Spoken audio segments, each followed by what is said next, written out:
Clash Nation, this is Mark Eras Manalastas.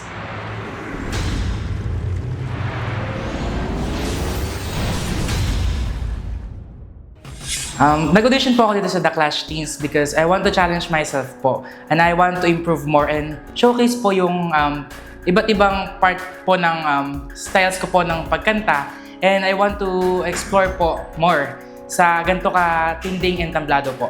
Palagi po akong sumasali po sa singing competitions and I want more po. And here po sa The Clash, gusto ko po sana may showcase po iba't ibang sides po ng boses ni Eros po. So first po, gusto ko po talaga na makilala po ako ng Clash Nation po sa pag-express ko po ng emotions ng isang kanta po. Doon ko po, gusto ko po na tumatak sa kanila yung kakantahin ko at malala nila na yung damdamin na dinala ko sa puso po nila.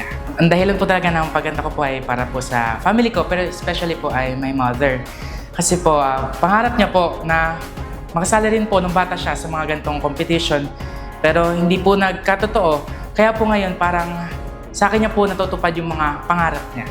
Again, this is Eras Manalastas and supportahan niyo po ako sa aking journey dito sa The Clash Teens. Sige lamang, wag kang pag-ibigin.